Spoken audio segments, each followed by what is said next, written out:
All right, welcome back everyone. So end of the last lecture, we left off with this introduction to this important observable, the CFT on the torus. There were two typos I made over there. There was one that the tau should be labeling the value of this point in the W plane. It's tau1 plus I tau 2. And over here, the shift that's coming from the Hamiltonian on the cylinder compared to the dilatation operator, which is L0 plus L0 bar on the plane, is minus C over 12, not C over 24. C over 24 is the contribution to the shift coming from just the holomorphic side or the anti-holomorphic side. And in the total shift, in the case with no gravitation anomaly, it's minus C over 12. Sorry about those typos. So this object is convenient to rewrite in terms of, so this is a torus spreading function, as we described.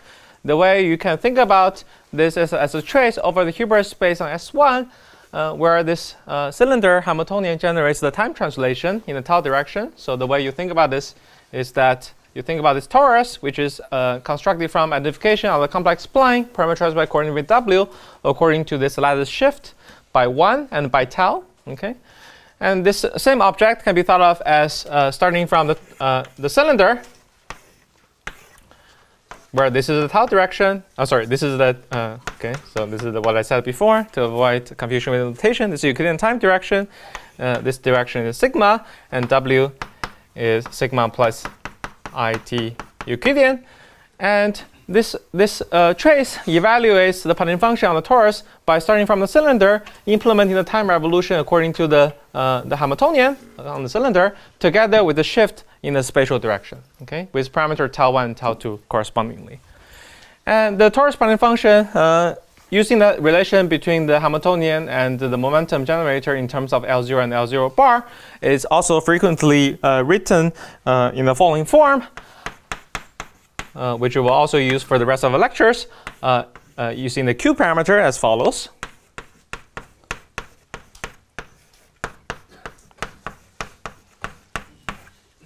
Okay, where Q and Q bar are simply related to the complex modulus tau in a standard way. Q is equal to 2 pi I tau, and Q bar is equal to e to the minus 2 pi I tau bar.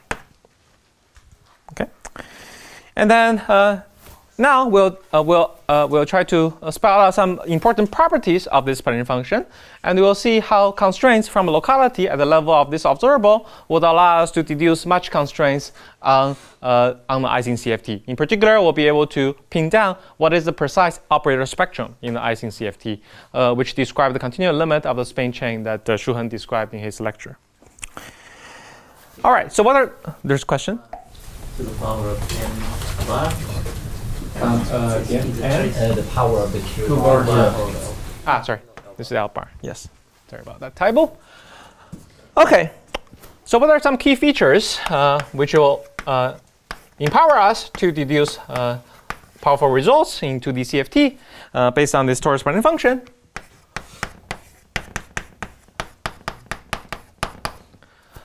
One key feature is positivity together with integrality, which is a consequence that we're taking a trace over a Hilbert space, okay, that has a positive norm, and it makes sense as counting states, of course, with integral degeneracies. And together with Virasoro symmetry, the constraints can be further refined by the statement that this torus Poynting function can be decomposed into representations of the symmetry, in this case by the Virasoro symmetry, and correspondingly this huge sum over states can be decomposed into sum over building blocks, and these are at the level of the torus. They are the Virasoro characters with degeneracies labeled as follows, labeled by the corresponding dimensions h and h bar, degeneracies denoted by n h bar, okay, multiplying the contribution from each conformal multiplet to this torus Poynting function. Okay, so as I said, these guys are the Virasoro blocks. In this case of the on the torus, these are also commonly known as Virasoro characters. More generally, they're Virasoro conformal blocks. On the torus, they're Virasoro characters. And in a special case, well, in general, it's given by a trace over the corresponding conformal multiplet. Okay, remember that we denote the conformal multiplet. Conformal multiplets are, in this case, are unitary irreducible representations of the Virasoro algebra, and they are labeled by the center charge and the weight of the lowest weight state that correspond to the primary operator. And the trace over this each conformal multiplet weighted by the Q factor, as in the written independent function over there, defines the Virasoro character. So it's a small exercise in the case where you are looking at the cases where center charge is bigger than 1 and h is generic. For example, for h is bigger than 0, this character has a very simple form, which is required by unitarity, apart from the case of the vacuum. The character has a very simple form given in terms of the Dedekind eta function in the following way. Okay, where the Dedekind eta function is up to the factor of q to the 1 over 24 is a familiar 1 over eta is a familiar generating function for the partition of integers. Okay. And it's through this relation that this quantity counts. This counts descendants. That's a chain of the following type, acting on the lowest weight state. Okay, so in other words, this conformal character counts all the contributions to the torus bounding function coming from a single Virasoro primary. Okay, and together they have to come with positive integer coefficients because we are summing over states in the Hilbert space. Question? Yes. Yeah. So this M is this using like the state operator correspondence? Which? Yeah, that one. Yeah. So M are like they label some set of operators, right? So using the state. So this is labeling abstractly labeling representations of the Virasoro algebra, and you can think about the representation as furnished either by states or by the corresponding operators, and that is via the state operator correspondence. But here in this picture, this is naturally interpreted in this picture. Okay, this MCH is naturally interpreted as the states on the torus. On the cylinder. Okay. Question? Yes. Isn't it also true for c equals 1? This? Yeah. For c equal to 1, it will have to be you have to put additional condition. H has to be different from integer squared over 4. Okay. In those special cases, there will be null states, and this formula gets modified. Okay. That's coming from requiring this to be a unitary representation as opposed to a general representation, which in general could contain null states. Okay. And in the problem set, not in the exercise sheet, you will also be given explicit formula for this character in the case of the Ising CFT, so correspond to c equal to 1/2 and h of the values that are allowed by unitarity. And you also see the formula differs from this simple expression, but I did not ask you to derive this formula, but just by expanding this formula in the Q, you should be able to convince yourself that the degeneracies are those that you expect by studying the unitary representation with the corresponding center charge and weights. Okay. In particular, you have to take into account the presence of potential null states. All right. Yes. So is it true for the tensor product of the Weaver model? Yeah. So you come again? Is it still true for the tensor product of the So these are the multiplets with respect to the Virasoro? No, for this Virasoro character that you wrote. That's right. So this is so as long as the center charge, total center charge is bigger than 1, and you're talking about representation with respect to the diagonal Virasoro algebra, this formula will be true.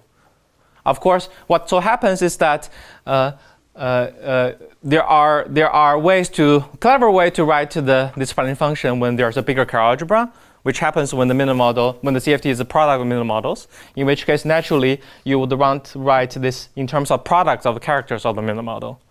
So what the relation to this formula is that the product of character of the middle models in general admit the expansion into these characters with positive coefficients. Okay. And in general it will be infinite expansion in terms of these characters. Okay. Very good. So if I have not emphasized before, I should emphasize again. Very different from middle models, which happens for c smaller than 1. The Virasoro characters, in cases where center charge is bigger than 1, there are infinite possibilities. Okay. All right. So this is the very important feature of this torus, this object, this physical observable, the torus bounding function. Another important feature, which is what enables us to derive highly constrained conditions on the CFT, is coming from the important property known as modular invariance. Okay. And there are generalization of this property in the case where the CFT is not bosonic, but we focus on the case when the CFT bosonic. In the case when the CFT is fermionic, for example, the modular invariance is modified in the way that I will mention briefly. Okay.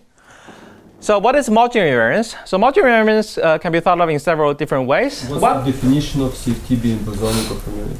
So bosonic means that the CFT is completely defined just by specifying the conformal class of the metric. If you need additional information, such as spin structure, then the CFT will be fermionic, and there are further generalizations. Okay. Thanks for that clarifying question. All right. So one way to think about the modular invariance is to look at this picture. Think about a torus as defined by these identifications. And by redefining your lattice that correspond to that could induce redefinition of tau. For example, by redefining your lattice identification. So the lattice identification that defines the torus is via W identified with W plus 2 pi, say, m plus n tau. Okay. You could, so this is a torus. Okay. You could redefine your lattice, where the m and n are the integer lattice vectors, in the following way.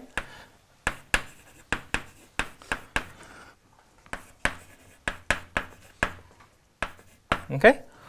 Which is something you get free to do, just a change of basis on the lattice. This effectively, if you plug this into this formula, this effectively correspond to switching tau to tau plus 1. Okay? And because you are not changing the identification, you're just redefining the lattice vectors, you are looking at the same torus, and the torus bounding function should be invariant. Okay? And this is the famous T invariance property. And the similar redefinition you can do is to send m comma n, these lattice vectors, to minus n m. And the reason you want the minus sign is that you do not want to change the orientation for this re-identification of the lattice vectors. Okay. Then if you do the similar analysis, you will find that this identification is preserved as long as you also switch tau to minus 1 over tau, combined together with a coordinate transformation that sends w to w prime, which is related to the original w by w over tau. Okay, and this locally, so this globally corresponds to a large diffeomorphism on the torus that switches the two directions of the torus. So call it this direction and this direction. So the SH transformation corresponds to a large diffeomorphism that switch those two directions, but locally it corresponds to a conformal transformation. It's like locally is a scaling combined with rotation. Okay, where the angle of tau corresponds to rotation and the modulus of tau corresponds to a local scaling. And this property will be important when we study how correlation functions transform under this modular transformation on the torus. Okay, modular S transformation. All right, so this S and T together gave rise to this group SL2Z. So these two transformations together generate the group SL2Z, more precisely the PSL2Z when it acts on tau, where tau is sent to a fractional linear combination, A tau plus B over C tau plus D, subject to the condition that AD minus BC is equal to 1. Okay, that's the famous modular PSL2Z group. And the fact that the Penning function should be invariant under this set of transformation leads to very strong constraint on what possible values these degeneracies can take. Okay. And furthermore, it also constrains how H and H bar are paired together. There's a question? Yeah.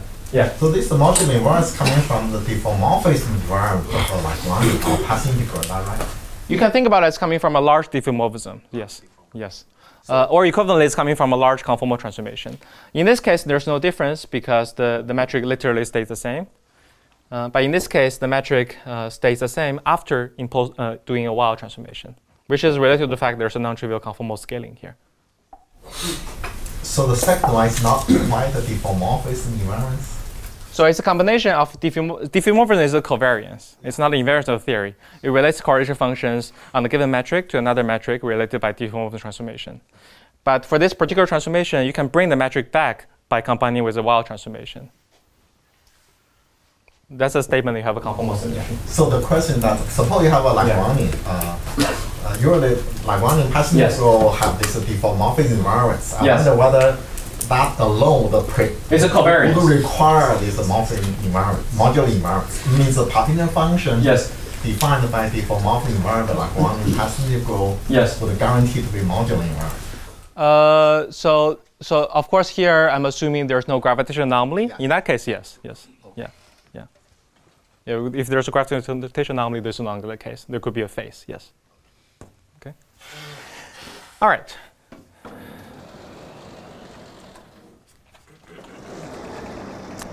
Okay, so what are some consequences of this SL2Z invariance?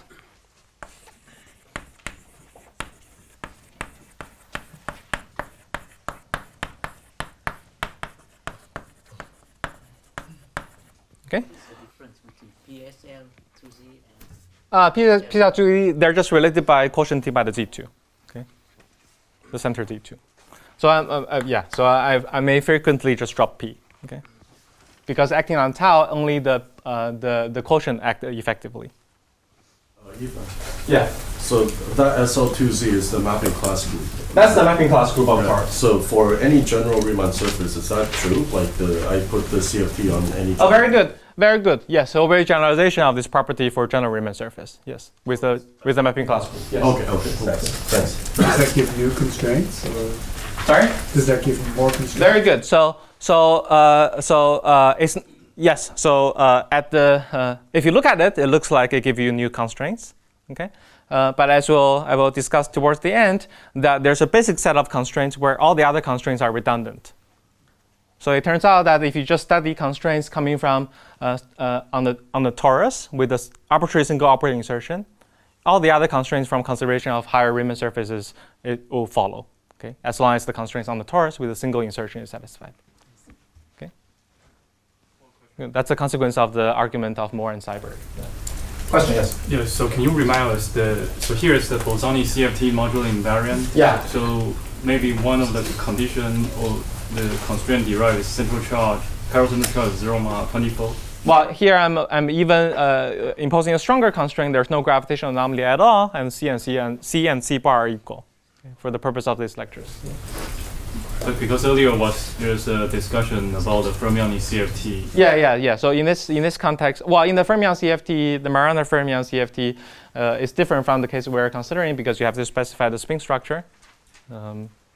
So for the purpose of here, the modular invariance will be modular invariance property will be typically under a smaller group, a congruent subgroup of PSL2Z, whichever congruent subgroup it is, depending on the choice of spin structure you pick. Right. So I just wonder whether you can have a brief summary, maybe later or now, about the fermionic CFT. They will map between different spin structure. Yeah, I think that's gonna sidetrack the rest of the discussions, but I can tell you afterwards. Yeah. Okay. Thanks for the question.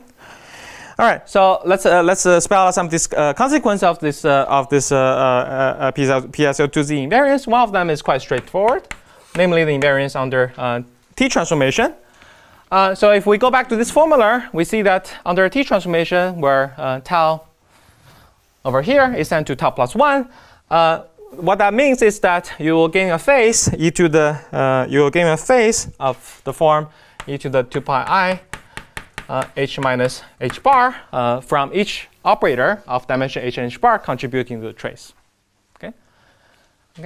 And this number, in order for the partition function to be invariant, it says that this number has to be equal to 1. And that implies that for any NH H bar, which is non-zero, the corresponding H minus H bar has to be integral.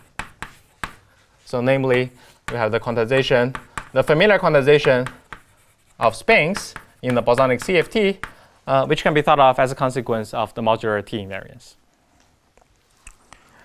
Now, the invariance property under the other generator of the modular group as a S transformation is much more subtle.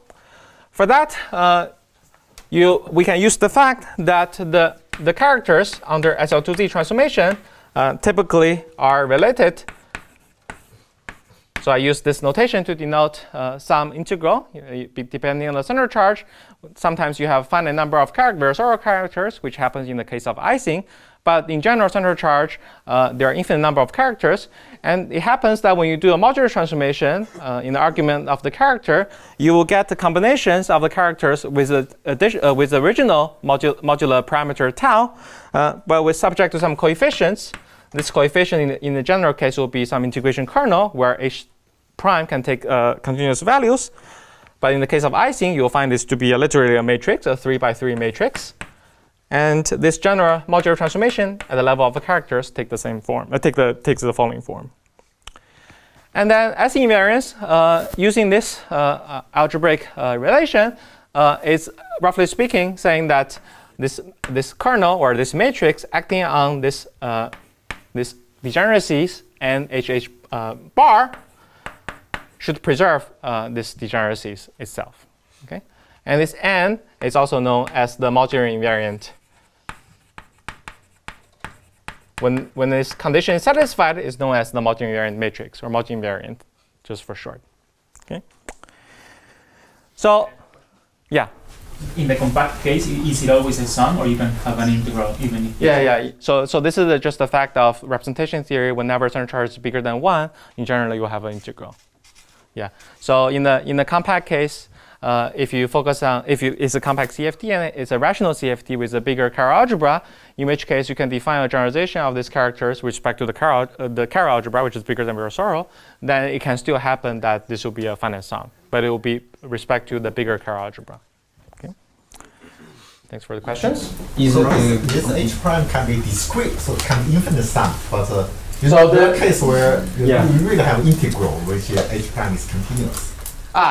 Right. So of course this is just algebra, and this will be integral. This will be continuous. But of course in the spectrum it will be discrete. Yeah. So there has to be kind of miraculous cancellation in order for this condition to hold. Okay. So this, if you think about if you replace everything by the sum by an integral, then this N should be thought of as some density. Which will be a sum over delta functions, okay, over discrete values. Is it like a formal expression, or is it really honest expression? This expression, it's there's an explicit expression for the integration kernel. I'm just not writing it down. So it's a schematic expression. No, what I mean is that is this integral a convergent integral? Very good. So depending on the regime of tau, so if so we're working in the case where tau has a positive imaginary part, then this is convergent. Yes. Yeah. Okay. All right. So what are some applications? So I think let's see application of these constraints. So the first application, which is something that you also study in one of the homework question in more detail, is the constraints coming from this SL2Z invariance just in the sec to 1/2 putative CFT, which we all know by now is the Ising CFT. Okay, but throughout this exercise, there's a question? Maybe you need S transpose for.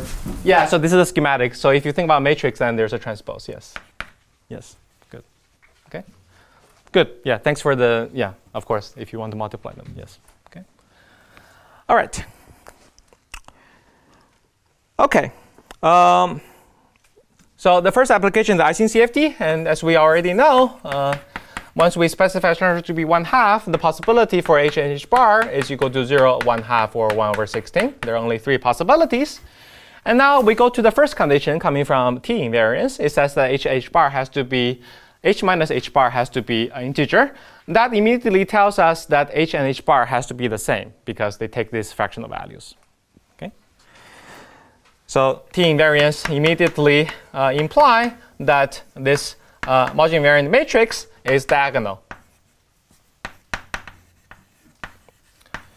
And with the additional condition that we have a unique SL2 unique conformally invariant vacuum, which says that the ground state is unique, like n 0, 0, comma 0 is equal to 1. There are just two integers positive integers we have to fix. And those two positive integers can be fixed by using the SL2Z, the other generator of SL2Z, namely S invariance. And for that, you can deduce from the problem set where I gave the explicit form of the characters in terms of Jacobi theta functions as well as the Dedekind eta functions. You can deduce that this S matrix, in the case of sig to 1/2, is literally a matrix. It's a 3 by 3 matrix, and it takes the following form. Again, this is something you can derive.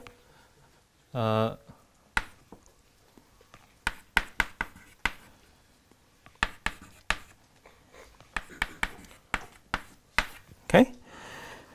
And using this property and together with the S invariance condition, you can show, together with this non-degenerate vacuum condition, you can show that this modular invariant matrix is nothing but the identity matrix. Okay. And from this, you can conclude that the Hilbert space, or the spectrum of operators in the CFT, is very simple.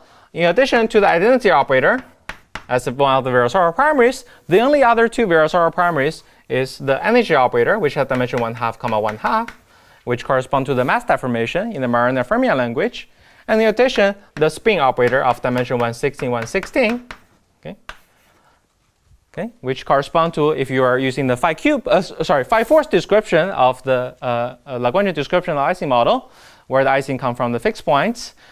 This will be related to the fundamental field phi in that Lagrangian, phi to the 4th Lagrangian, 2 dimensions. Yes? Yeah, here you go. So these are just the primaries. You mentioned n equals identity matrix. That's involving the normalization of those conformal character. Yeah, the character are normalized such that the leading operator appears 1. Yeah. Always 1. But that's guaranteed. Then if leading one is a 1, then rest will be integer. Is that guaranteed? Non-normalization is every coefficient integer with no common factor. That's right. But that implies the first one must be 1.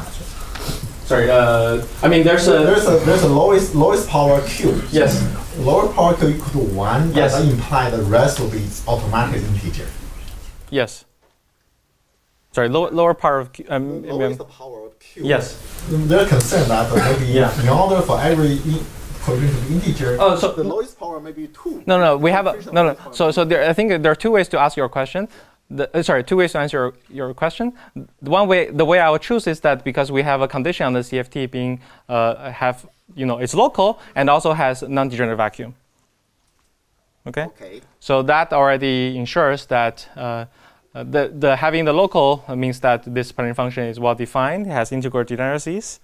And furthermore, having unique vacuum ensures that the lowest term, which is q to the minus c over 24 and q bar to the minus c over 24 appears with coefficient. But that's corresponds to chi 0, h equal to 0. Yeah, chi 0 start with 1. So if h is non-zero, that's an excited state. Will excited state have similar property? It's excited state, but it will have the same property. Yeah, in the sense that, so that's the point, right? So the fact that if you don't have Virasoro symmetry, if you don't use Virasoro symmetry, what you can infer is that the Penning function is going to be a positive sum over powers of q and q bar, the coefficient of positive integers. But the fact that you have Virasoro symmetry allow you to reorganize them such that the coefficients are positive. And if you have more symmetry, you can further refine the positivity statement by decomposing into even bigger characters with positive coefficients. It's important that the representation, the reason that maybe the confusion has to do with the fact that the representations here are crucially, they are unitary. Okay. If you don't look at unitary representations, then you won't run into problem when you try to decompose the original positive sum over q and q bar into this sum. Okay. All right. Okay, so that's the first application that you spell in homework. And the second application is when we go slightly beyond this finite world. Okay, so starting to venture into the more generic world of two-dimensional CFT. So the mini models are very non-generic. They're very simple. We like them a lot. We use them to study various things about general symmetries. But 2D CFT is much more general than mini models. And it's fair to say that our understanding of two-dimensional CFT, even after so many years, even 40 or so years, is still quite limited in the sense that there's this notion of irrational CFT that people are still searching for an example of that. And the irrational CFT are important for various applications, including ADS CFT. So we're not talking about the irrational CFT over here, but well, it will be some CFT that some people will call irrational CFT, but some other people will not. But it's at least a step towards this more non-trivial family of CFTs. And it may still sound a little bit trivial, but it contains much more features. This is the sigma-1 compact boson CFT, or sigma-1 CFT more generally. It includes the compact boson CFT as a special case. And first of all, just at the level of the representation theory, it's much richer. The representation theory of Virasoro algebra, sigma-1 is much richer, as is already said over there. Also, in response to a question, that there are infinite possible values for the weight of the lowest weight state.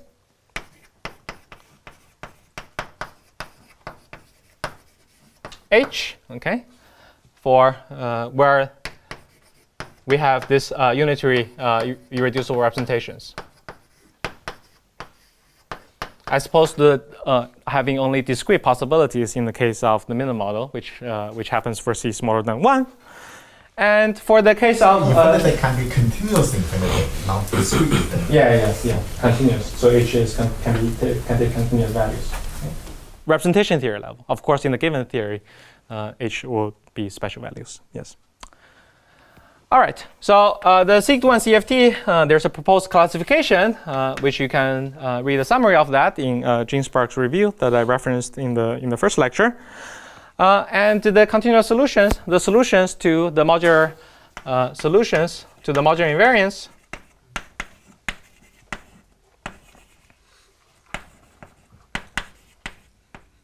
Okay, can be parameterized by one continuous parameter. And it has this branch structure where I'll use R to denote the horizontal axis for a reason that'll become clear in a moment, and R prime to denote the direction along the positive axis. And the reason I use R to denote this horizontal axis is because every point on this line labeled by R correspond to the corresponding CFT is described by a very simple Lagrangian, namely the compact boson, where the radius of the compact boson that defines the periodicity of the phi when you normalize it appropriately is parameterized this family of solution to the modular invariance property. And in the CFT language, this R parameter coupled to the operator, let me first write it down, which is nothing but the Lagrangian of the compact boson, which correspond to an exactly marginal operator in the CFT. It's dimension 1, 1. Okay, where this is what I was saying. This is exactly marginal.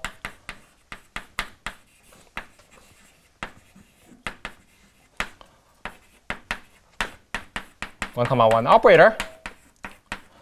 And as you tune this operator, they allow you to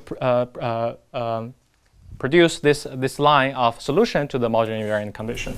So here phi is 2 pi periodic. Yeah, so here, I've renormalized phi such that phi is 2 pi periodic. Yes. So I've absorbed this radius of the compact scalar to the front. This theory has an interesting duality property known as T-duality. Namely, the theory is isomorphic at radius r is isomorphic to the theory at radius 2 over r. Okay. In particular, there's a self-dual radius at r equal to square root 2, which I've taken to be this point. Okay.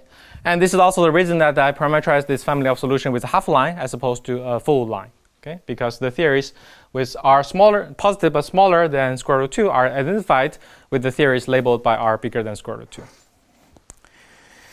And this very special point where a branching structure appears is at r equal to 2 square root 2, and that's the BKT point.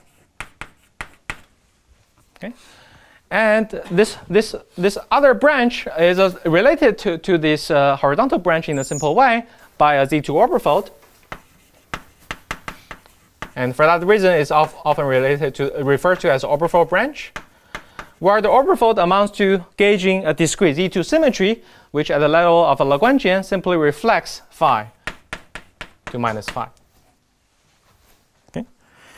And it's a non-trivial consequence of the enhanced symmetry at this point. So this point turns out to have an enhanced symmetry that describes the Weissman-Witten model, SU2 level 1. It has a full SU2 times SU2 mod Z2 enhanced global symmetry. As a consequence of enhanced symmetry, this point, okay, which can be obtained over from this point by Z2 orbifold, it's also the starting point of the orbifold branch, because there are some residual marginal operators, okay, coming from the currents over here that allow you to turn on and probe this other branch of the moduli space.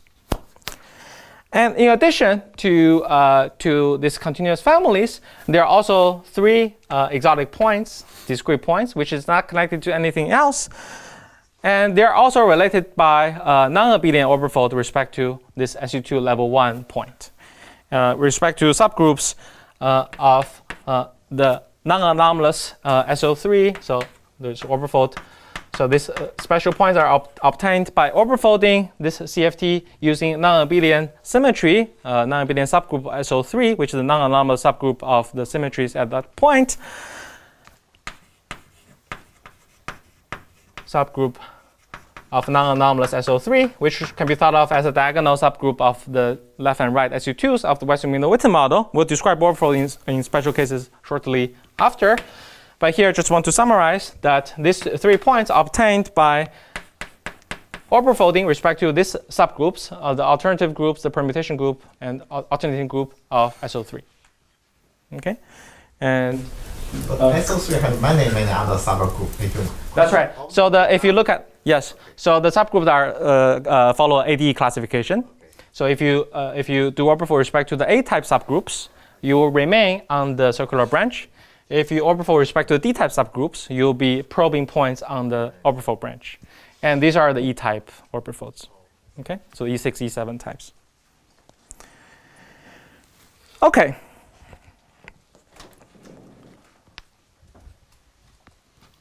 All right.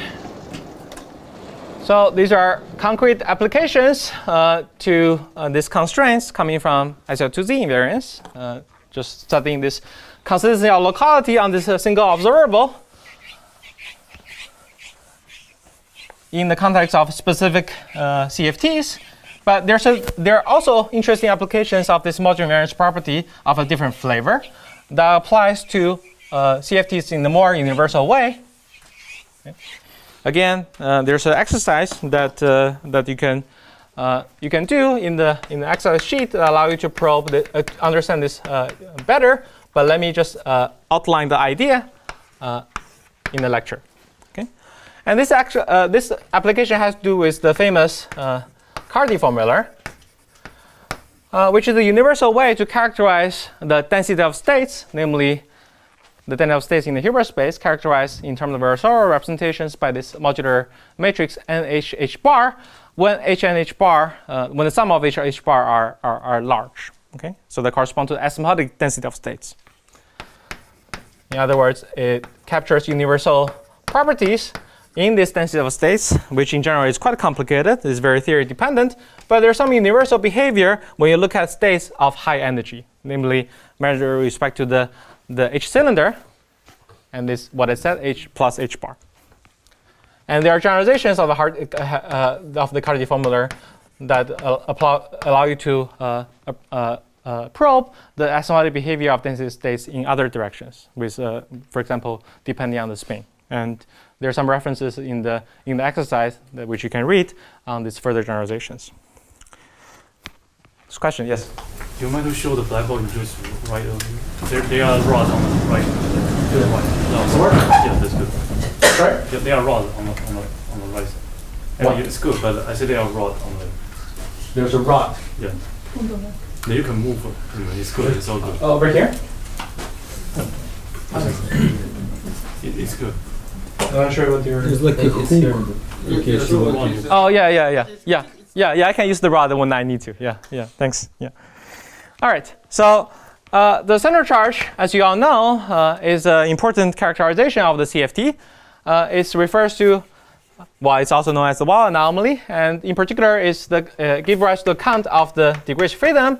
And this is the notion that's made precise by the multicultural C theorem, in the sense that this degrees of freedom counting parameter C will decrease under RG flow. Okay. So here, in the context of Carty formula, we'll give another way to think about C as a count of degrees of freedom. As we'll see, the C will appear in the universal formula for the density of states at high energy.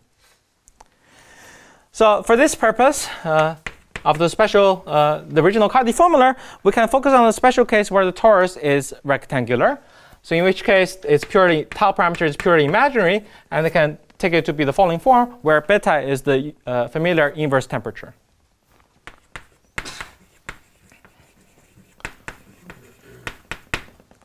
Okay, and then I can write the torus Spanning function as a function of the temperature, inverse temperature, in the following way, by just re-representing the density of states as opposed to these numbers, integers, but instead as a density, okay, which should be thought of as a sum of a delta function with integral coefficients, okay, in the following way. Okay, so over here I just use the relation where delta is equal to h and h bar. Okay, and use the special value for the modulus parameter. So let's study the behavior of this function as a function of beta in the different regimes. One regime is when beta is much smaller than 1. Okay, and the other regime is when beta is much bigger than 1. Okay, and as we'll see, multivariance will allow us to connect these two limits, and we'll be able to make use of the center charge to deduce a universal formula. Let's first look at this limit. In this case, we have a huge penalty coming from the this exponential factor when delta is large. Okay, like the high deltas are heavily penalized compared to the vacuum. Okay. In other words, the leading piece from the right-hand side is simply the contribution from the vacuum that gave rise to just C over 12, canceling the minus sign, times the factor of beta. Okay. So it's a huge divergence, exponential divergence that you see from this limit. Okay. On the other side, in the limit where beta is much smaller than 1, this penalty essentially is erased. And approximately, what you have is simply the total number of states. Okay? Because you're just integrating over the density of states with nothing inserted. If you go back to the original parameter of the degeneracies in the spectrum, like the NH bar, this literally just sum over all the n's with no weights. Okay? Of course, this in the CFT will be infinite. This is already infinite in the case of Ising model. Okay, and as we'll see, this infinity is important in order to reproduce the infinity on the right-hand side, because these two sides are related by a modular transformation. Okay, so it's good that it's infinite. Okay, in the gapped phase, of course, this will be finite. You just have you would just have a TQFT with a ground state where this number just counts the number of states. Now the point is that these two sides are related by S transformation. In other words, you have this, in this particular context, you have this equality that z at beta is related to changing this inverse temperature to an inverse value with a factor of 4 pi squared over beta, which you can read off by tracking how tau to 1 minus tau means at the level at the beta. Okay. So once you have this expression, it says that if you want to take the limit where beta is much smaller than 1, it's equivalent, using this equality, to taking the value of the effective beta to be large. in which case you can use this formula taking into account the transformation of the parameter. Okay.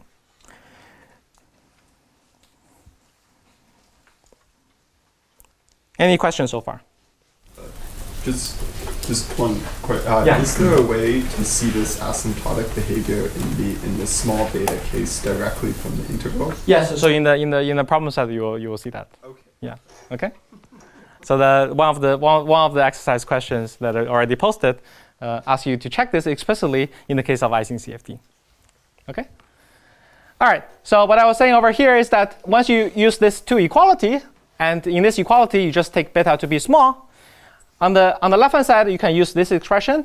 On the right-hand side, you use the fact that when beta is small, this argument is large, so you can use this expression at the cost of replacing beta by 4 pi squared over beta. Okay, and from this equality, okay, so you get this behavior where e to the c over 12 times 4 pi squared over beta is approximately this factor, e to the minus beta, where beta is much smaller than 1. Okay? And playing around this formula using the inverse Laplace transform, you'll be able to deduce the behavior of this density of states at high energy. Okay? And what you find is that, so this is what you can do using, for example, by performing inverse Laplace transform on the left-hand side, because this corresponds to Laplace transform of rho with respect to delta. Okay? Applying the inverse Laplace transform allow you to deduce the behavior of rho at large delta, because that's the part that potentially can contribute to the divergence on the left-hand side in the limit of small beta. And what you'll find is that rho of delta at large delta that correspond to large in the sense of comparing to the center charge is described by a density of state of the form that grows exponentially with respect to the dimension delta, okay, and weighted by also the center charge in the following way. With subleading corrections of two types, there are first subleading corrections that parallel suppressing delta, and also further exponential suppressions.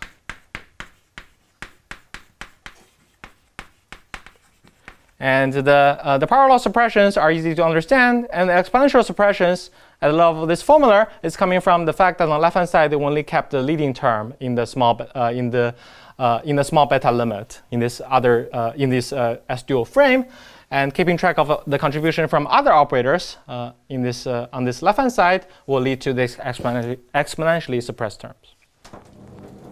And in the problem set, I also provide references for the more rigorous statement of this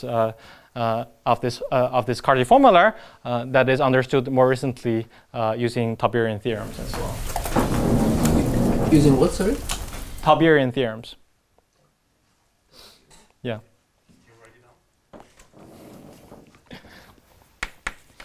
Rigorous version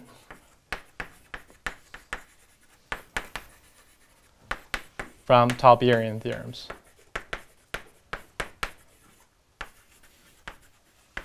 Okay. So again, it's in the references are provided in the exercise sheet. There is no closed form expression for the dependence on delta for the first term? For the first term, there is in terms of Bessel-I function. It's a Bessel function. Yeah, that's right. Yeah, I don't think if I ask the students to do that in the exercise, but yes, there's a closed form expression. And I should also mention that this Carty formula, this kind of analysis also generalized to higher dimensions. The difference will be that in that case, you don't have this left-hand side.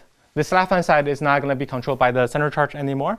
It will be some Wilson coefficient in the effective field theory at high temperature. So it will be the free energy of the theory at high temperature that controls the left-hand side, and a similar universal Helmholtz shows up, just with different power law behavior. Just with different power dependence on delta in the exponent. But also you don't know the order 1 over delta correction. That's right. In that case, you also don't have this closed form expression, but you can calculate the perturbative pieces. Yeah. Yeah. Question. Yes. Is there a similar interpretation for the higher center charges in terms of density of states and something like that? Come again? a similar interpretation for the higher center charges, like the non-invertible gradient. Oh, very good, very good, very good. So that's related to the Patin function on length space, right? Yeah. So very good. So that probably has information.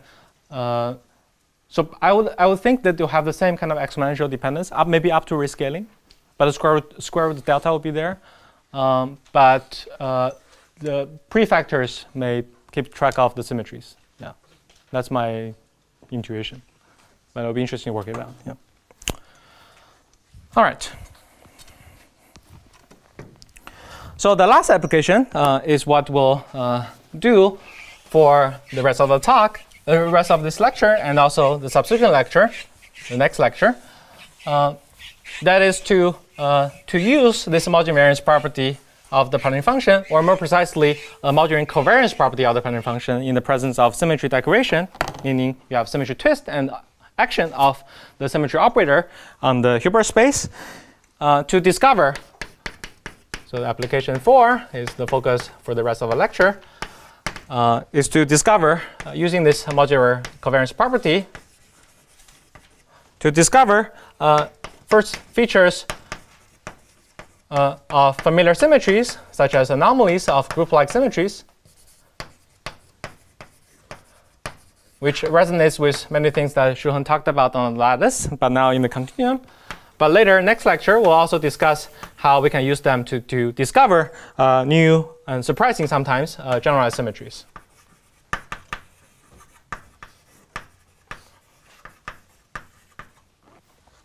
Okay. All right. So before we jump into specific cases where we illustrate how we can pursue this route, let us also recap the full set of constraints which I just mentioned in words on two-dimensional CFT coming from this axiomatic approach. So this is the summary to the 2D CFT discussion, 2D CFT review.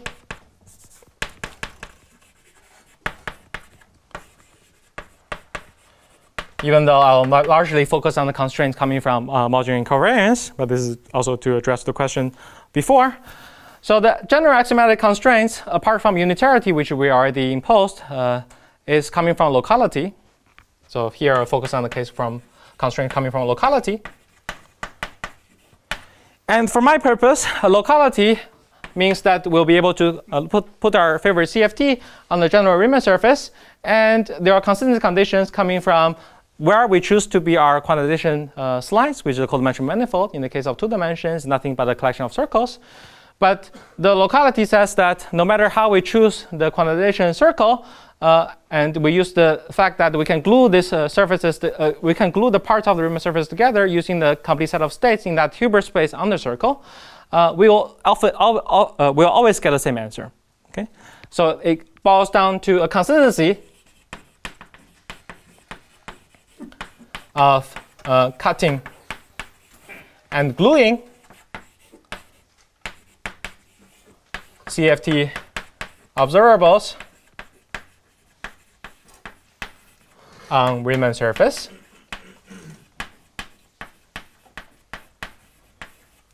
Okay, and roughly the fact that the constraints, the general constraints coming from this cutting and gluing consistency condition on general Riemann surface can be reduced to a small set of constraints. It's coming from the fact that the Riemann surface in general can be built out of simple building blocks like pair of pans and caps, okay, via cutting and gluing. So the result of Moore and Seiberg, which I already mentioned, put this in a more concrete footing. It says that the conditions, the necessary and sufficient conditions for this locality constraint to be satisfied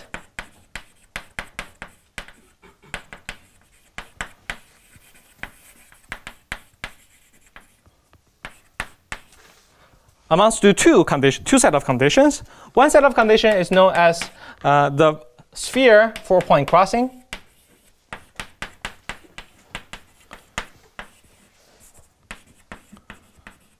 Okay, this is the familiar bootstrap equation associated with the 4-point function.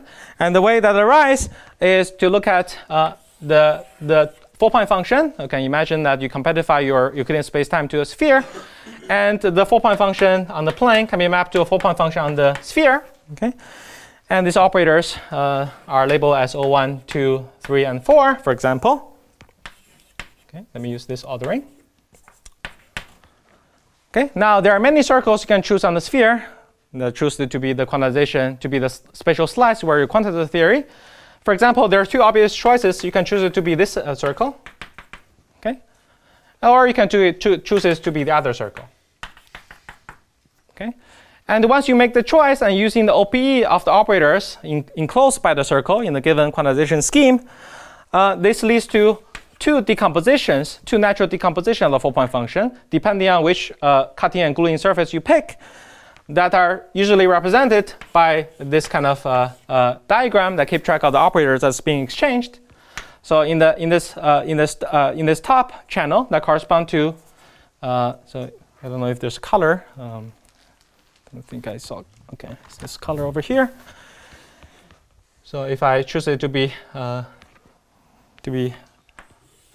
the red, okay, then that correspond to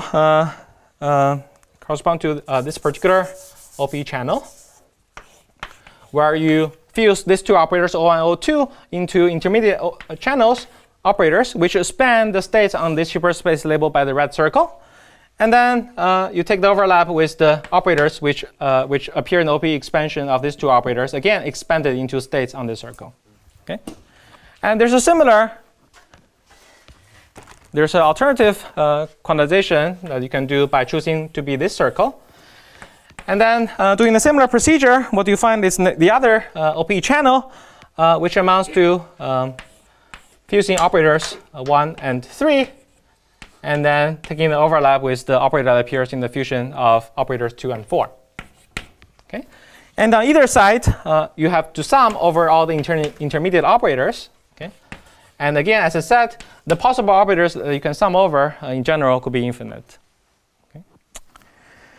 And the point is that each term in the sum, okay, are determined up to overall coefficients coming from the OPEs by what's known as the conformal blocks. And the conformal blocks under crossing obey a similar relation as we wrote in the case of the character, which unfortunately I have erased. And using this equality between these two decompositions into different conformal blocks related by the crossing transformation, you can deduce constraints on the OP coefficients. Okay? So there's OP coefficient C1 to I, C3 4I that appears here, and over here it's multiplied by C1 3J, C2 4J. Okay? And these coefficients are constrained by one another using how the blocks that's multiplying these coefficients transform into one another under the crossing move. Question? Yes? There's a question? Yeah, this is true in every dimension. Yeah, we should be looking at the general dimension of the sphere. I had also similar remarks. So indeed, it's true in any dimension. You emphasized here and also when you discussed modular invariants, this relation between blocks in the direct and the cross channel. But is this really so important, or is it just a feature? Because in higher dimensions, this relation doesn't exist, and yet crossing symmetry is still true. So this relation doesn't seem to be so fundamental. In particular, does it really follow from group theory? If it did, then it would be also valid in higher dimensions. Yes. You mean this convergent kind of integral expression? Well, convergent anything. So you said this is just group theory. But what is the group theory which implies this relation? Here. No, I didn't say the transformation follows from group theory. I think you did. The transformation. Sorry. You said it follows from representation. Well, I mean the individual blocks just follow from group theory, or here from representation theory more precisely, but the relations between them is more complicated. And the reason you expect there to be a relation is, roughly speaking, in the sense that these blocks individually give you some complete set of solutions. Sorry, give you a complete basis for the expansion. So you expect there to be some coefficient or this crossing kernel that relates the blocks in the dual channels. But whether or not that that coefficients has a nice representation theory interpretation that I don't know. Okay. But you agree that in higher D there is no such relation. Well, I can put some words. I mean, it's related to the 6J symbols, but I do not know an explicit way to write down the answer in higher dimensions. Yes. In 2 dimensions, I think the results from Teschner and others, there's explicit expressions for these 6J symbols. Yeah. All right. Okay, so the reason I want to mention this is that in the case of the Ising CFT, there are more data to the CFT than just the spectrum. Of course, there's also the OP coefficients. And by exploring these relations, this is how you can solve for the OP coefficients in the Ising CFT. In particular, if you carry out this procedure for the Ising CFT, where all the external operators is taken to be the sigma operator, the operator of dimension 116, 116, you will find, for example, that this OP coefficient, and you normalize OP coefficient associated with the sigma into identity to be 1. Once you fix this normalization, you will find that the OP coefficient that describes the fusion of sigma into the energy operator epsilon, you'll find this to be precisely equal to 1/2. Okay? Well, up to a sign that depending on the symmetry transformation. Okay? All right. Actually, just make sure, did I mishear what you said? Did you say the summation of the... Sorry, this is the 1/2. This is not up to a symmetry transformation. It will be a non-invertible symmetry, but I have not introduced that yet. But yeah, so let me not say that. Yeah. Did you say the summation of the operators can be infinite set of operators? No, it's a summation of the blocks. These blocks, when you expand in the dual channel, can be re-expanded into the blocks in this channel. But did you say infinite? Yeah, they're infinite. In general, the sums should be represented as integrals in the sense that they're infinite operators being exchanged. Yeah, and they also can be continuous. I mean, of course, again, in the CFT, the spectrum is discrete, but at the level of the algebraic step, namely how the individual block transform, and typically split out the continuous integral. Yeah. And it's a miracle that this continuum cancel out into discrete sums. Which is, if you understand how to do that, how to impose this discreteness condition kind of level of this bootstrap equation is going to be very powerful in deducing even stronger bootstrap constraints. That's one of the open questions. All right. Yeah, to use this kind of argument, you somehow need to know the complete spectrum of operator.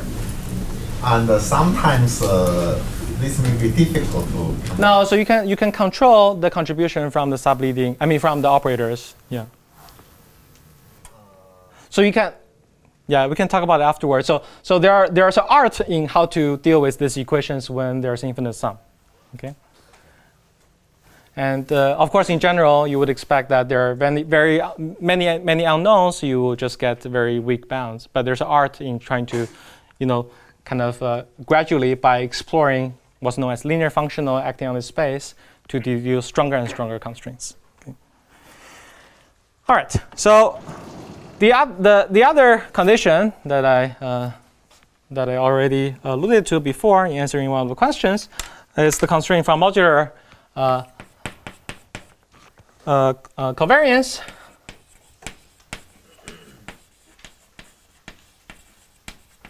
It's a modular covariance of the one-point function on the torus, one-point function of local operator O, with weight say h and h bar, on the torus with modulus parameter tau. Okay, because on the torus we have a translation symmetry in the coordinates w, the location of this operator insertion does not matter. Okay, so it's again going to be some number that depends on the modulus tau, and of course also depend on the weights. And the modular covariance property comes about, so let me just use this board over here, come from considering like you're on the torus, okay, and then you have an operator insertion, say over here, with weight h and h bar, okay, and again you can choose to quantize your theory. Study is observable by choosing two different quantization slices. One slice is take to be the circle that straddles this this side of the donut. Okay, The other option is to take this longer cycle to be your quantization slice. Okay? There are both circles, and because the Hilbert space only depends locally on the spatial slice you choose, they're isomorphic Hilbert spaces. Okay? They're just related depending on the size of the circles, related by a scaling. Okay? And the margin variance at the level of this observable says that the one-point function of O, okay, respect to the modularly transformed parameter -1/tau is related to the one-point function on the original torus with the original moduli tau by a rescaling depending on tau.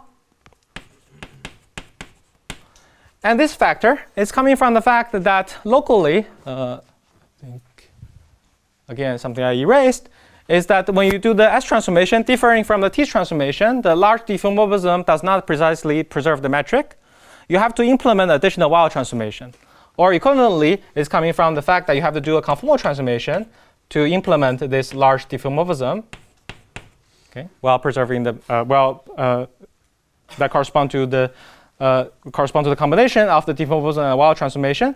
And this rescaling locally induces a conformal transformation on the operators, and that leads to these prefactors. Okay. So do you put this operator on the origin when you do this coordinate? It doesn't depend on where you put it, because on the torus you have translation symmetry, so the location does not matter. Of course, if you have more than one insertion, then the relative coordinates will be a kinematic variable in this observable. Okay. All right. So this is the very kind of important result from Wang and Seiberg, but to address. So maybe let me make that comment first. Maybe you can ask the question. Yeah. I'm a bit confused only. Yeah. So here you said modular covariance of this correlation function, but you brought only the S1. Shouldn't also really require the invariance in the T? Sorry, this is the modular covariance of this one-point function. This one-point function is calculated by the torus. On the torus, you have this insertion.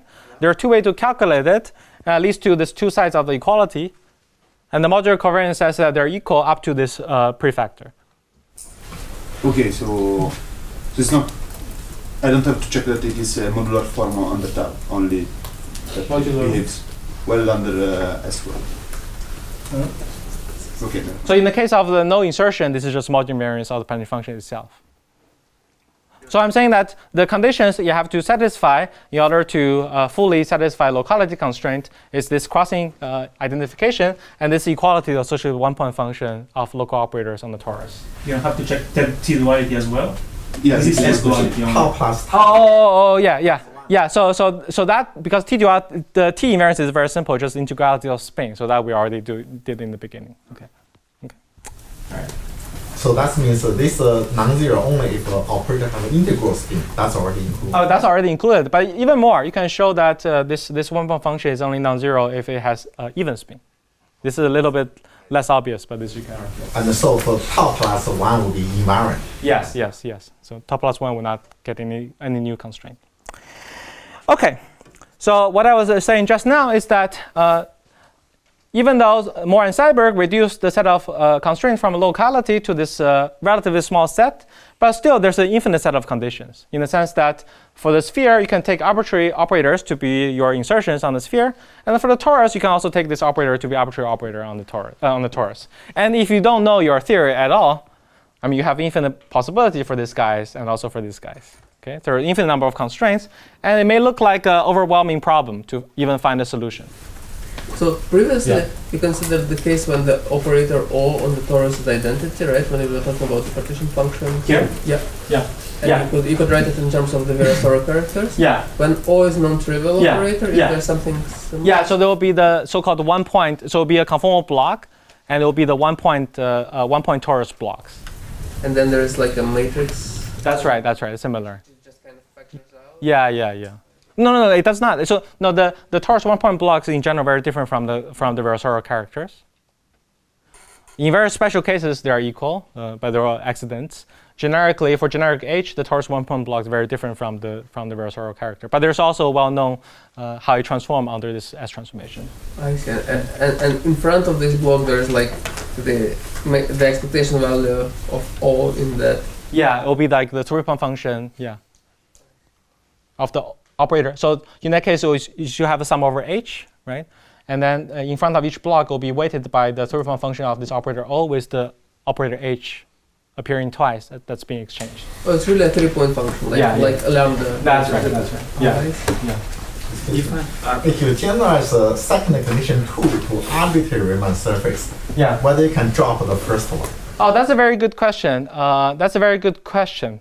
So indeed, sometimes it's more efficient to package combination of these conditions, for example, by studying like a genus 2 Riemann surface, which after a cut can become something like this. Right. I don't think it's known what is the efficient way to kind of maybe enlarge condition 2 a little bit and reducing 1 a little bit. What is the sweet point? That I don't know. That's a very good question. Yeah. But in practice, depending on the kind of problem you want to solve, yeah, one may be more efficient than the other. Yes.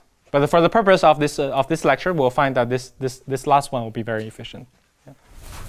Can I also ask a question? Can you make any comment concerning the fact that the original Moore and Seiberg papers were about rational CFTs? Is it just a matter of some? So this is the comment I was just going to make. Can I make the comment? Another thing is that is it something deep or is it just something trivial? You know, you look at how you cut and glue. You know, how should you place this result? Well, it's is it a deep or is it triviality from the modern point of view? On both. Yeah, I think that's depending on your personal taste.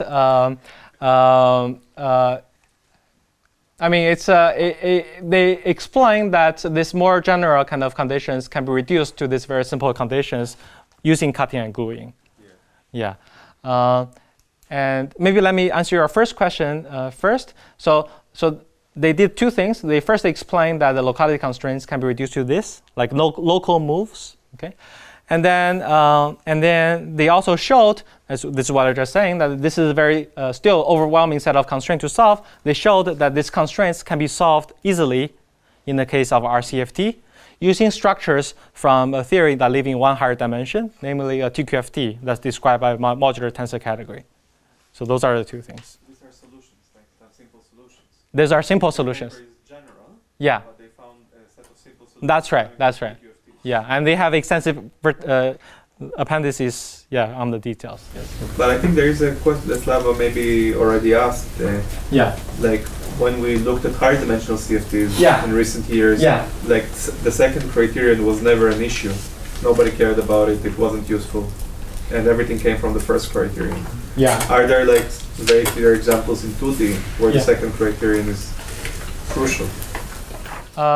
You mean whether there are cases where you find solution to condition 1, but there's no, well, but there are also in 2-dimensional, there are the cases where the second condition does not make sense, where the first condition makes sense, like in Liouville.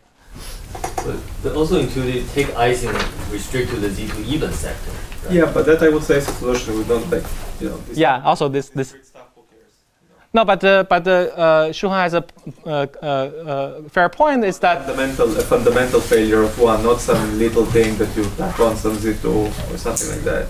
Yeah, a fundamental failure of one to be the correct guiding principle. So you don't like the example that if I kind of restrict to the subset of operators, 1 is satisfied, but 2 is not. So yeah, I mean that's fake. You would still see the same critical exponents in experiments. So it's I mean that would be a victory. Yeah. Yeah. The short answer is I don't know. Yeah. I do not. I don't have a clear understanding of what you mean by fundamental versus fake. So. The critical exponents will not be present in any actual CFT. That you will not be able to measure this set of. Yeah, I see what you mean. Yeah, that I have to think about. There may be counterexample, but I have to think about it. Yeah. Well, probably you have counterexamples by gluing together minimal models, left-moving, right-moving minimal models in the wrong way. That's not what by modern invariance. No, but you still want the locality at level of 4 point. Yeah, then one wouldn't work. Okay. Yeah. All right.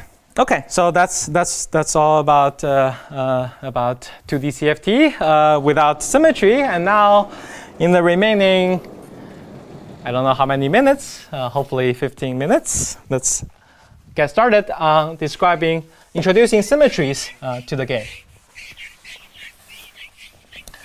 So once again, as we can tell from the questions from the audience, the CFT is a huge, CFT is a big topic, already in 2 dimensions.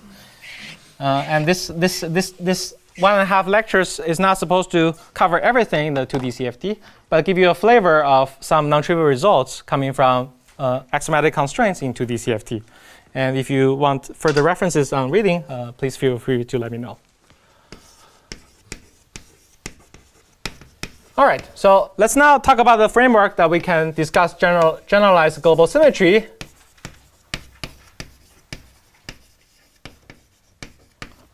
Into the CFT. Okay, so this is something that I should not need to. I just need to remind you, but it's something that you already heard from previous lectures. Is that the modern perspective is to think about symmetries as topological operators or topological defects. For purpose of my lecture, I'll often use these words interchangeably. But in Shuhan's lecture, because he was working on the lattice, it's important to make a distinction between operators and the defects. But for my purpose, I'll be working mostly in the Euclidean signature of a unitary Lorentzian theory, in which case, in the Euclidean signature, I'm free to orient the direction of the defect, in which case, I'll use this word defect operator interchangeably. And because we're working in 2 dimensions, these topological defects are lines.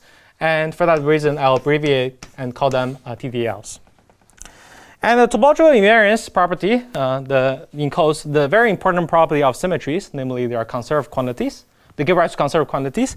And this conservedness is captured by the topological invariance. So the conservedness of the symmetries is captured by the topological invariance, which is a simple statement at the level of correlation functions. Suppose this is a local patch of the full observable you're interested in, where this oriented line denotes the corresponding topological defect, which are denoted by di. This arrow keeps track of the orientation on which this defect is inserted on the space-time. And you have a local operator inserted nearby. Okay, and topological invariance, which captures the conservedness of the symmetry in the generalized sense, is simply saying that you can wiggle the topological defect at no cost as long as it doesn't cross the operator insertion.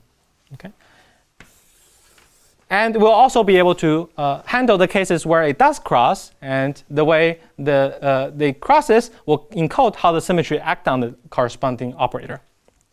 But for the moment, let me just characterize the topological property as the operator equation that says locally on the patch of your full observable, this equation holds.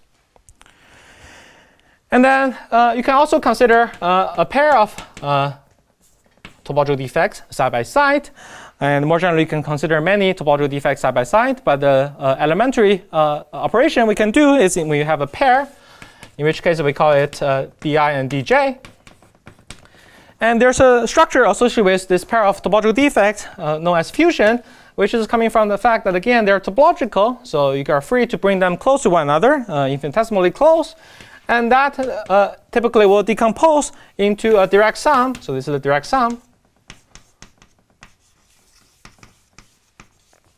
of more elementary topological defects. But for the moment, I'm not restricted to the simple defects. So these degeneracies are taken to be 1. But in general, these degeneracies could be to be bigger, which is something that we will come to later, where you restrict the defect that appear in the summon to be simple.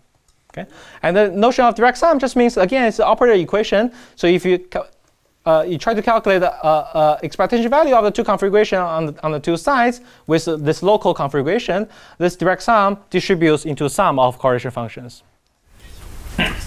Which physical principle tells you that the coefficients in the sum on the right have to be equal? We'll come to that. It's coming from locality. Yeah, good.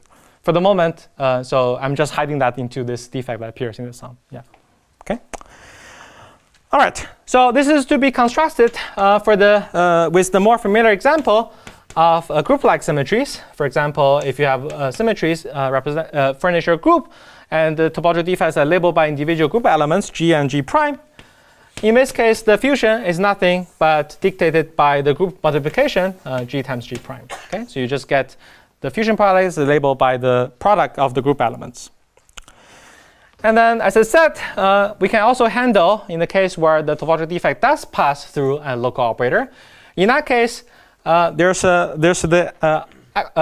this notion of charged operators,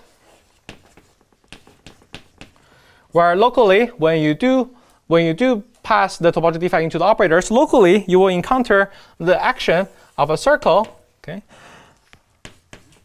circular defect labeled by the same D, acting on the local operator O.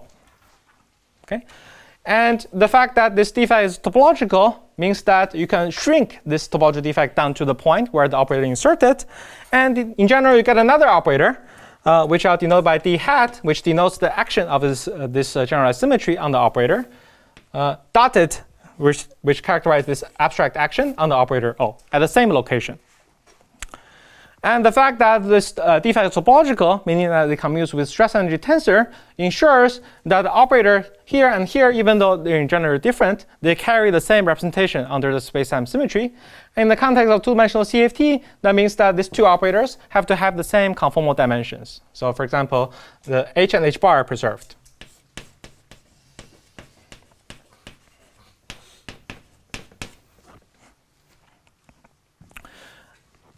And there's a different way to view the action of the symmetry on the point operator using the radial quantization and looking from this action from the perspective of the cylinder, in which case the operator mapped to a state on the circle, which is transverse the time direction on the cylinder. And the topological defect can be thought of as a circle that on the circle that straddles the cylinder, and you have the corresponding state associated with this operator at the other end.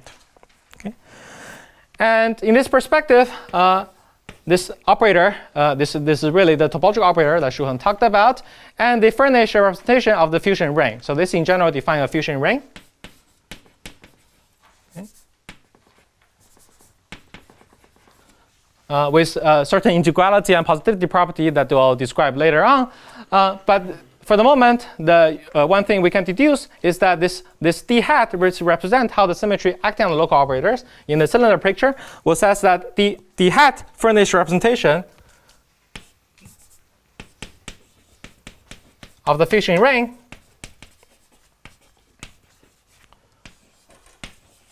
on the Hilbert space. Okay. As what we're accustomed to, whenever we have a symmetry, we want to decompose our Hilbert space with respect to representation of the symmetry, and we can do the same with respect to this fusion ring, which should generalize the usual group. And the very special state in the Hilbert space correspond to the ground state, which correspond to identity operator via the operator state correspondence. The ground state is denoted by by 0. Okay, that's the vacuum. And because we're looking at theories where there's a unique vacuum, and because this symmetry action preserves the H and H bar, so it has to map the vacuum to itself up to an overall coefficient. And this overall coefficient is what we refer to as the quantum dimension. Okay? And it's typically written as the expectation value of the defect itself, because you can think about the fact that you have a ground state over here and the ground state over here is by gluing two caps onto the cylinder. And in which case, this corresponds to the Penning function on the sphere, where you have this of this topological defect straddling the equator. Okay, so that makes sense the expectation value. Yes. What does the defect being topological mean with respect to the stress energy tensor exactly? So it means that the stress tensor. So if you have stress tensor over here, you are free to move the defect past the stress tensor, and nothing happens. Right, so if I integrate the defect, the stress tensor on some curve, then I can move that curve. That's right. That's right. Well, you're not integrating the defect. You're asserting the defect. Defect in general is not realized by integral. No, I mean if I integrate the stress tensor along the curve, then that curve can intersect, and then exactly. So that's how you probe the representation. So the representation is coming from the charges which are measured by the integral of stress tensor. Yes, exactly. So you are free to move that away from the circle represented by D. Good. All right, so I will not have time to explain, but unitarity puts strong constraint on this quantum dimension. Unitarity will constrain that this quantum dimension has to be strictly bigger, has to be greater or equal to 1. And there are two possibilities. If the quantum dimension is equal to 1, this corresponds to the case where the defect is invertible. Namely, there's an inverse to the defect. In other words, according to the fusion. Namely, for D, there's another defect called D prime, such that the fusion between D and D prime is just the trivial line, correspond to inserting nothing. The more interesting case corresponds to D bigger than 1, and they are the cases where the defect is non-invertible. And as you will see in next lecture, in the special case of the Ising defect, this takes the value, the duality defect, while the defect D, the same notation that Shu Heng introduced, will have quantum dimension equal to square root 2. And that's also a hallmark of this symmetry being non-invertible. Okay.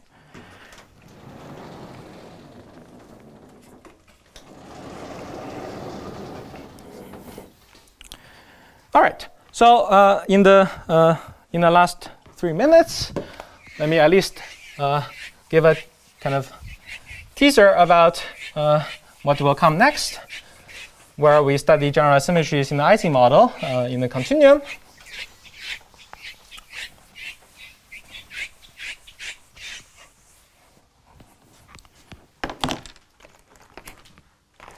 Okay, so again, coming back to our favorite example, Ising CFT.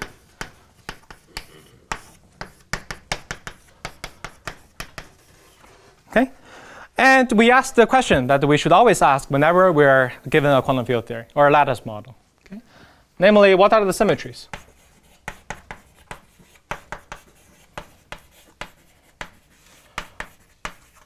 Of course, there are different techniques to answer this question depending on the model you start with. Shu Heng talked about how to do that at the level of a lattice model. There's a different way to do that at the level of the continuum CFT.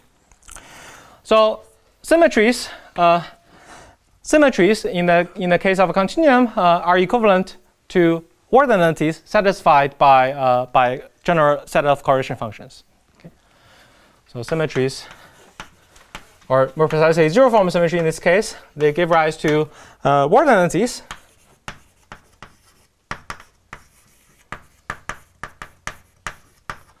So in the simple case where the symmetries correspond to some charge under, say, a Z2 symmetry, the word identity simply says that the correlation functions of a bunch of operators charged on the Z2 is only non-zero if the total charge is 0. Okay? And whenever you find such word identities, it points towards the existence of a possible symmetry. In the case of the Ising CFT, there's obvious. So this CFT is totally completely solvable. So you can calculate all the correlation functions. And you can find there's obvious Z2 symmetry, which is the cousin of the lattice Z2 that Shu Heng talked about, where the corresponding topological defect line is denoted by eta. Okay? And it acts on the, so there are 3 operators over here. The Hilbert space has 3 primary operators, and all the others are descendants. And for the purpose of discussing symmetry, because the Virasoro generators commutes with this topological defects, it's sufficient to specify how the symmetry acts on the primaries themselves. And the eta symmetry acts on the primaries in a simple way. The Z2 symmetry, it simply flips the sign of the spin operator. Okay? And acts trivially, of course, on identity as well as the energy operator. And this explains the word identities that says that the 3-point functions, for example, of the sigma operator, or any correlation function of odd number of sigmas has to be 0. For example, also the ones with the energy operator. But this CFT is solvable, much like the lattice model. So you can also calculate the full set of correlation functions, so the correlation function of epsilons themselves. And what you find from studying these solutions is that you find that correlation functions of epsilons themselves, okay, which are Z2 even, whenever there's an odd number of epsilons, okay, this one-point function, sorry, this n-point function, whenever you have odd number of insertions, is also equal to 0. Okay? And from this philosophy, this suggests that there should be a topological defect that describes a symmetry under which epsilon is charged. But clearly, this is something that's different from the Z2. And furthermore, just to add to the mystery, what you find from the explicit solution that the 3-point function involving sigma, 2 sigmas epsilon, is not equal to 0. Okay? So it cannot quite be some symmetry, Z2-like symmetry that you assign charge, non-trivial charge to epsilon, but not sigma. Question is. This is only true on the sphere, right? Yeah, so this is on the sphere, yes. This is on the sphere. Good. Yeah. Regarding the previous discussion of the expectation value of D, yeah. Maybe it's worth clarifying why you cannot just multiply D by 7 or 8. I mean, you didn't quite. Yeah, so that will come later. Yeah, so this is like motivation. It will come later. It's very important, indeed. Shu Heng also emphasized, but in continuum, it's clear that from the locality, which we'll come to shortly, which involves introducing the symmetry twist in the time direction, there's a preferred normalization of D. Okay, and you cannot multiply by like square root of 17 and so on. I'm actually a bit confused about the rules of the game. So when you move D past an operator O, and you replace it by O moved O plus a circle, you clearly allow yourself to cancel some parts of. Yeah. So that so I'm not giving. It's allowed, but on the other hand, when you have this D circling around nothing, you do not allow D to cancel against itself. So what is the rule of the game? No. So if I draw this picture, okay. So over here, this action, symmetry action would.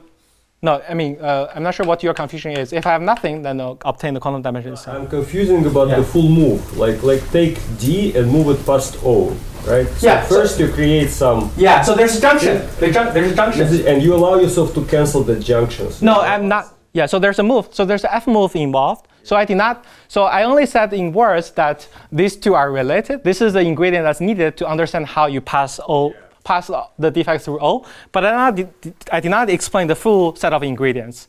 One actual ingredient I did not introduce is F move associated with joining and resplitting the junctions, and that introduces additional factor that will cancel the square. It will cancel this quantum dimension. So everything is consistent, but that'll come later. But actually, in Yifan's discussion, that figure, he didn't move D past. That's what I said. That's what I said. Yeah. O is always on the right-hand side of D. Yeah. No, but I said in words that this is something. It's something that's needed to understand how you pull the operator, how you pull the defect across operator. But it's not everything that you need to understand that. Yeah. Okay. So let me end this teaser just by saying that, okay, so there's clearly there should be a symmetry that explains this mysterious relations, and this symmetry will come from this non-invertible defect, which I'll refer to as curly n, and it has the property that we desire, namely it sends epsilon to minus epsilon up to its quantum dimension, okay, at the same point. And this will explain this property, as we'll see in the next lecture. But to be consistent with this, okay, something dramatic has to happen. It has to happen in a way that when you circle this non-invertible symmetry defect, this is called the Kramers-Wanier defect, it fully annihilates this operator. Okay, so this is another easy way to see that the symmetry is non-unitary. It's very beyond the Wigner's paradigm in the sense that it's not even invertible. Okay. All right. And the full structure, when you combine things together, like the eta that generates the Z2 group, and together with this non-invertible symmetries, allow you to go beyond Wigner's paradigm based on describing symmetry in terms of groups into a more general mathematical framework known as fusion category. Which is also something that we'll describe in detail in the next lecture. And then in the very last lecture, we'll discuss how the notion of gauging, which is something you're familiar in the case of groups, can be generalized in the case of fusion categories itself. All right, that's the end of this lecture. Thank you.